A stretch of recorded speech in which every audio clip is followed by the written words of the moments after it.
কলকাতা শহরে সবচেয়ে বড় সমস্যা হচ্ছে নিকাশি ব্যবস্থা। সেই ব্রিটিশ সময়ের নিকাশির ওপরে ভর করে এতদিন কাজ চলছে। তবে নিকাশি ব্যবস্থার জন্য জলজমার সমস্যা মাথা ব্যথার কারণ হয়ে দাঁড়িয়েছে কলকাতা পুরসভার।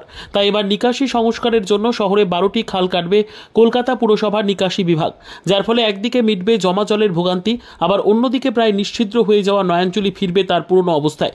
তারই ধারাবাহিকতায় বজায় রাখতে এদিন বোরো 16 চেয়ারম্যান, কাউন্সিলর এবং সংশ্লিষ্ট লাগোয়া পঞ্চায়েত সদস্যদের সঙ্গে বৈঠক করলেন কলকাতা পুরসভার মেয়র পরিষদ নিকাশি বিভাগ তারক সিংহ।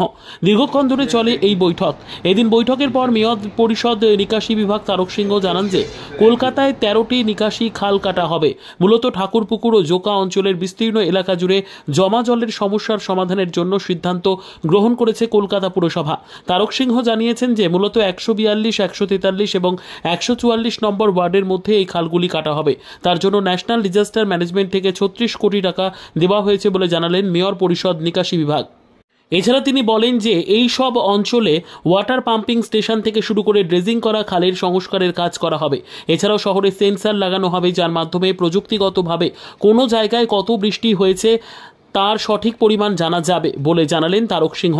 বিশেষ করে এই অঞ্চলগুলোতে নিকাশি ব্যবস্থার মাধ্যমে জল জড়ার সমস্যা মেটাতে মূল চুরিয়াল খালের সঙ্গে 6টি সংযোগ স্থাপনকারী খাল কাটা হবে বলে জানালেন মেয়র পরিষদ সদস্য তারক সিংহ।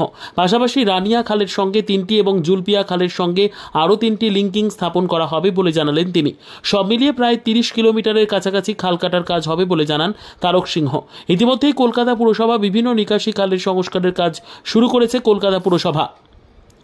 আবার অনেক খালের সংস্কারের কাজে হাত লাগিয়েছে রাজ্যের সেচ দপ্তর। তাদের কাছে আরও বেশ কয়েকটি খাল কাটার প্রস্তাব ইতিমধ্যেই সেচ দপ্তরকে দেওয়া হয়েছে বলে জানিয়েছেন মেয়র পরিষদ নিকাশি বিভাগ তারক সিংহ।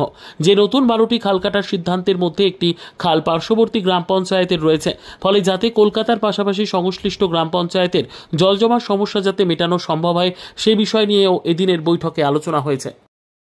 আমরা কিছু টাকা পেয়েছি, সেই টাকা থেকে প্রায় 36 কোটি টাকার কাজ আমাদের 142, 43, 44 প্লাস 80 এই জায়গায় কাজটা হবে। ইমিডিয়েট স্টার্ট হবে। যেমন একটা কাজ স্টার্ট হতে যাচ্ছে 3 তারিখ, 3 এপ্রিল। বাকি কাজগুলো মেয়রের এই ইটা মিটলেই 1 দিন 2 দিন পরে আমরা স্টার্ট করে দেব। এই টাকা আমাদের প্রায় 150 কোটি টাকার মধ্যে পাওয়ার কথা আছে। এখন টোটাল 500 কোটি টাকা পাবো আমরা ফেস ব্যানার। তো এখানে আমরা অনেক কিছু কাজ করতে পারব। এর মধ্যে অনেক ধরনের কাজ আছে। এটা ড্রেনেজ ডিপার্টমেন্টের কাছে এসছে, সেই টাকা দিয়ে ড্রেনেজ ডিপার্টমেন্ট এই কাজগুলো করবে। এর মধ্যে পড়াশোনার কাজ আছে। কি কি কাজ হবে এর মধ্যে? ধরো আমরা যেমন ধরো পাম্পিং স্টেশন হবে,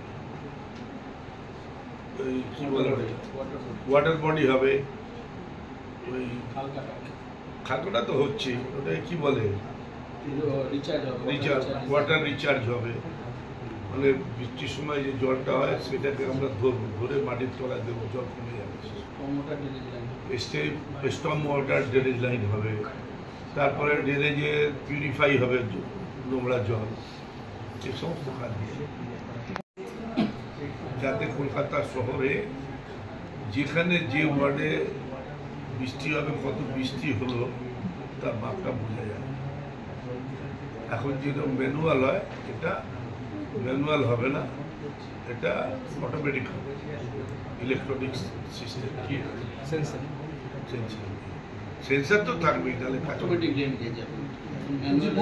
খাল কাটা হচ্ছে অনেকগুলো, 13টার সাথে আমার সাথে আরো আছে 13টা কাজ, 13টা মেন খাল, 13টা তার সাথে আরো আছে।